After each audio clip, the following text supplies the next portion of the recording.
After 2 years after violent clashes in the Galwan region, we have seen fresh clashes, and this time in Arunachal Pradesh in the Tawang region. Now, the Indian Army did not officially comment yesterday, but we finally seen the government respond in Parliament today, and the government Defence Minister Rajnath Singh saying that there was an incident that took place on the 9th of December. According to the Defence Minister's statement in Parliament, Indian troops clashed with PLA troops who had encroached upon the LAC in the Yangtze area of the Tawang sector in Arunachal Pradesh and tried to change the status quo. Indian troops intercepted and stopped the PLA soldiers from encroaching. This led to a physical scuffle between the two sides, but PLA troops were compelled to return to their posts. The Defence Minister also clarified that none of the Indian soldiers died or suffered major injuries. Chinese military, however, blames the Indian side, saying that the PLA troops were on a routine patrol within their border area when they found that Indian troops had illegally crossed over the line of actual control. Remember, India and China have held several high-level talks over maintaining the status quo across the LAC, but the latest face-off has once again heightened tensions between the two countries. Well, to take the discussion forward, we're now joined by General V.P. Malik, former Army Chief, in our tangent, political affairs commentator, and also with us Dr. Shrikant Kundapalli, Professor of China Studies at the Jawaharlal Nehru University. Gentlemen, appreciate you joining us here on the program. General Malik, let me start by asking you what you make of this latest incident that has taken place along the LAC. Now, this comes after 2 years of the deadly and tragic Galwan transgression. We have now heard from the Defence Minister in Parliament explaining what India says went on. We've also got a comment that's coming from China, from the Chinese commander of the Western Theatre, saying that it was in fact a transgression on the part of the Indian Army. Now, so far, there seems to be an attempt to de-escalate matters after that flag meeting, China saying that the area is stable. But do you believe that we are likely to see more provocation in light of what has transpired? Thank you, Shireen, for getting me on your program. There are a couple of things that need to be noted as far as this incident is concerned. Firstly, this area where the incident has taken place is an old disputed area. In fact, right from the time when we started talking to the Chinese on the LAC, this was recognized as one of the disputed areas. But having said that, the kind of incident that has taken place after almost about 2.5 years of the Galwan incident, and first time in the Northeast, I would say that it's another provocative action, the manner in which it has been carried out by the Chinese in a very large number as far as the strength is concerned, and at 3 o'clock in the morning. So apparently there was a surreptitious effort to occupy some of the areas which they think belongs to them and which has been a disputed area all along. I must also tell you that even during Kargil war, they had attempted something like this, and there was a face-off for almost 3 months from July till September. But finally, ultimately, they went back to their original, their old locations. So coming after 2.5 years of our diplomatic as well as military level talks that have been going on, it shows that there is no change in their attitude. The provocation on the LAC continues, and therefore we have to remain alert as we were during this incident, both at the tactical level as well as at the strategic level. The fact is that they do not want to mark the LAC on the map.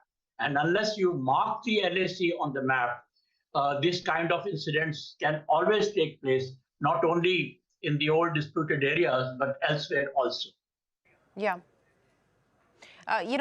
Thank you very much, General Malik, for giving us the context and the importance of the location and the significance of the location where this clash has taken place. In our tangent, if I may come to you to just understand what you make of the timing of this particular incident. As General Malik was pointing out, the area itself has been disputed, and that is not new to the conversation. But what do you make of the timing of this particular incident? Many seem to suggest that this could perhaps also be linked to the fact that there is a deepening of defense and military ties between India and the US, and this comes on the back of, very close on the back of a joint military exercise between India and the US. What do you make of the timing of this?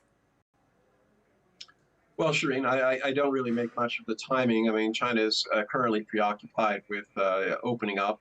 There's a change in the way that it implements its COVID policy. This is not the time when they would be concentrating on matters like this. This is a very minor incident. If you recall, in the past, there have been shoving matches between soldiers at different periods of time when they would chance upon each other. It's not unexpected when you're dealing with soldiers, but let's keep in mind that this is something that has to be settled diplomatically. I doubt anyone wants to test this as a wartime matter. So at this juncture, I think making a mountain out of a molehill does not make a lot of sense. The Chinese government believes that they were in the right. The Indian government believes that they were in the right. At this juncture, all we know is disputed territory. Yes, let me get Mr. Kodapalli to comment on what we just heard there from Ina Tanjun. Would you agree that this is a small incident? This is a minor incident, because we're talking, of course, neither has the Indian Army nor has the Chinese side put out a number, but reports suggest that there were at least 300 people from the Chinese side that were involved in this, and hence suggesting that this was pre-planned.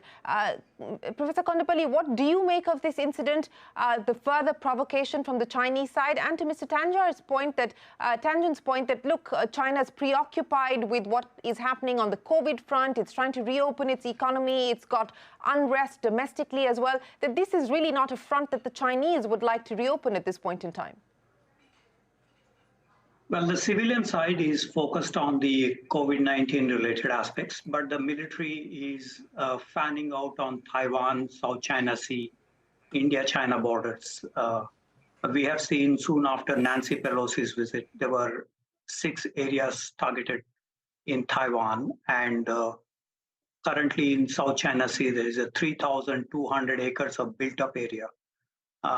And on India-China border areas, 624 Xiaokang villages have been constructed. On an average, about 100 households located, many ex-servicemen being settled down in these areas, coming from the interior of China into these areas. Many of them from the intelligence, from the services, settled down in the places in these Xiaokang villages. In fact, at the Yangtze area, there is a Xiaokang village, the well-off society village, as they call in Chinese, the Xiaokang. And there is a lot of military preparation for the past 2.5 years. Since the Galwan incident, China had mobilized just about 70,000 troops in Ladakh and 220,000 troops in the Western Theater Command as a whole, in comparison to 120,000 troops by India in terms of its 11 divisions that are located across the line of actual control. So this is not a small incident, because there is a huge mobilization, and both sides were expecting some kind of a flashpoint since the Galwan incident. And the reasons are that President Xi Jinping visited Ningxi prefecture, opposite to Arunachal Pradesh, last July, and there was the efforts made in terms of the infrastructure projects. There is a new highway that China is building so that the military logistics are further strengthened. They are preparing for the 15th Dalai Lama eventualities in these places. And also there is a lot of other Air Force and Army preparations done by the Chinese side. In fact, if you look at the kind of arrangements they have been making, this is mind-boggling. $23 billion of investment according to the 14th 5-year plan in Tibet alone, and a majority of them on the dual-use facilities, and specifically in terms of road construction and airbase construction. So this is not a small effort here. There is a huge mobilization as we speak. There is almost an eyeball to eyeball kind of mobilization. In fact, we need disengagement and de-escalation in many of these areas if peace were to come back to China and India. So not a small incident, in fact, part of a larger exercise of mobilization. General Malik, let me get you to comment on what we heard both from Inar Tangent as well as from Professor Kondapalli there. And I was just looking at, several unattributed quotes coming in from military officials who are either serving in the area, who have served in the area.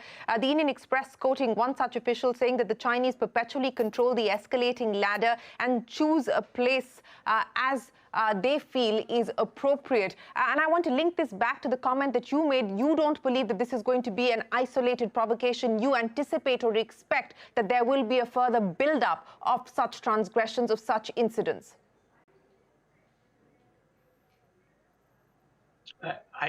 Is that question at me? Yes, to you, sir. Yes, sir.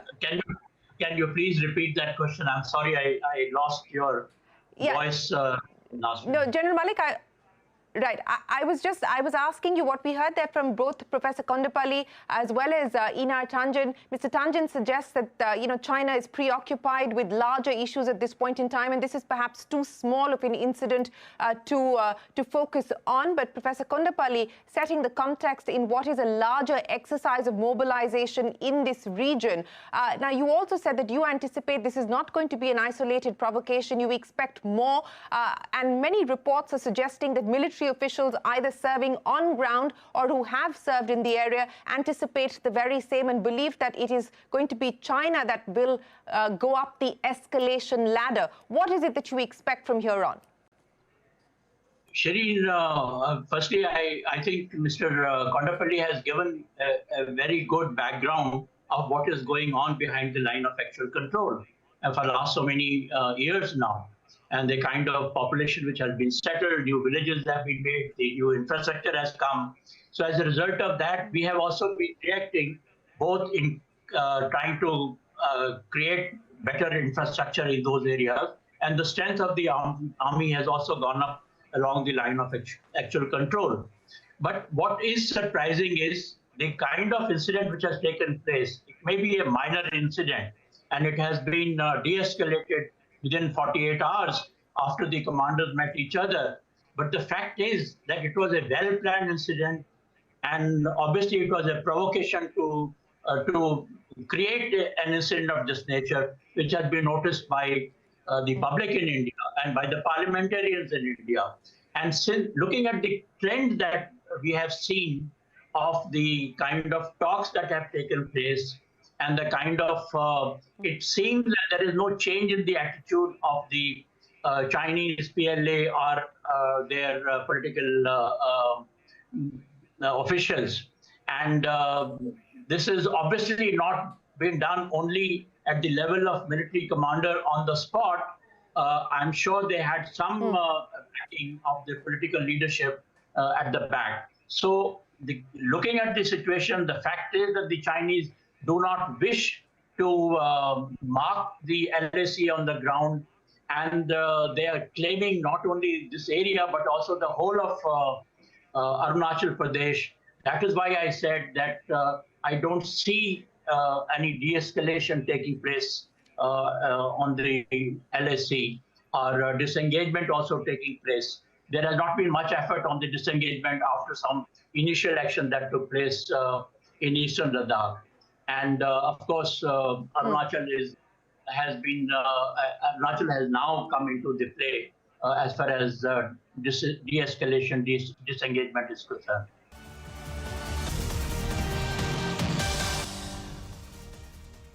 Inar Tangent, let me come to you. While you believe that this incident per se is a minor incident, where does this leave the relationship between India and China, which has been fraught with tension, with a sense of betrayal, a complete lack of trust, especially on the side of the Indians? Post what happened, the horrific incidents of what happened at Galwan 2.5 years ago.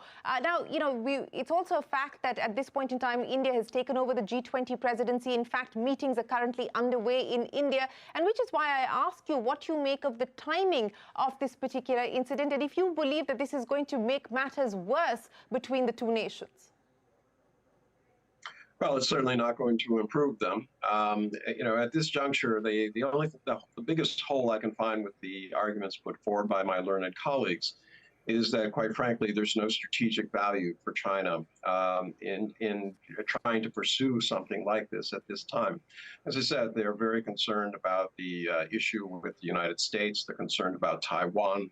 They're not interested in opening up, more issues on their borders. So it doesn't make sense from that perspective, either economically, politically, or militarily. So they can say that, talk about strategies and all of these things, but it just doesn't make sense. This is not a high value area. It really is about national pride on both sides. India drew, basically unilateral lines and decided that they wanted to push those as the boundary between China and India. They were never agreed. And that's why you have the situation today. And that goes back to Nehru's time. And it's been well documented as to some of the mistakes that were made there. So at this juncture, the countries hopefully can get past what is a minor matter and deal with less, unless this was a provocation by others, by perhaps people who are trying to push an agenda in India. There will be questions in Beijing about that. There will be questions, and of course, we're trying to find answers to many of those questions as we speak. Professor Kondupalli, before I end, let me close by asking you, where do you believe this now leaves the relationship between the two sides? And at this point, both in Parliament, the Defence Minister saying that attempts have been made to disengage and de-escalate. That's the sort of commentary that's coming from China. Of course, both sides saying that it was the other that transgressed into territory that didn't belong to their side. Now, where does this leave matters, especially in the list of priorities, as Ina Tanjan was pointing out, that perhaps China has bigger battles to fight at this point in time, and this may not result in anything bigger than what has transpired on the 9th of December? One of the things we need to remember is in the 18th Communist Party Congress in 2012, Xi Jinping said, core interests are more important than developmental interests. And at the 20th Party Congress in October this year, there is the mention about the territorial integrity, sovereignty, etc. And core interests have been reiterated. I translate this to Galwan. I translate this to Yangtze region, Tawang region, and others. If I were to be Indian, I read this precisely like this. Where do we go from here? Dr. Jaishankar mentioned that the bottom line between India and China is peace and tranquility prevailing on the border areas in terms of improving any bilateral relations. That is it. If there is no peace and tranquility on the border areas, we will not see any bilateral relations improving. Of course, India is hosting the SCO meeting and the G20 meeting, for which President Xi Jinping will visit India, more likely to happen. But that is at the broader level of multilateralism.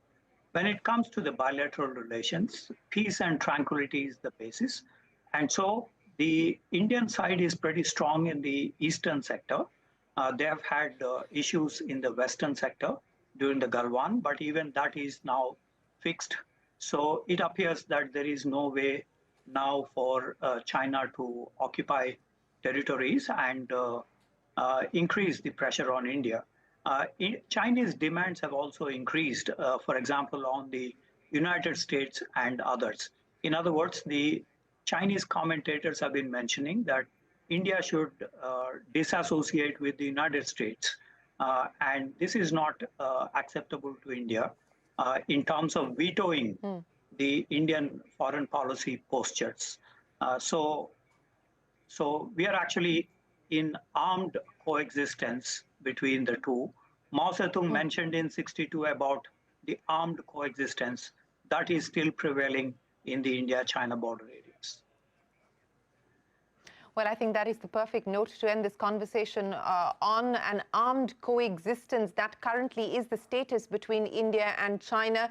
And we will have to hope that we find answers to some of the questions that we have, some of the vexed questions that we have been asking through the course of this program and, of course, over the last few years. But General Malek, Ina Tanjan and Shrikant Kondapalli, many thanks for joining us here to take us through what you make of this latest face-off between India and China. Defence Minister Rajnath Singh giving India's version to parliamentarians in Parliament this morning. Appreciate you joining us with your perspective and your insights. We will take a break. When we return, we continue our conversation on the other side.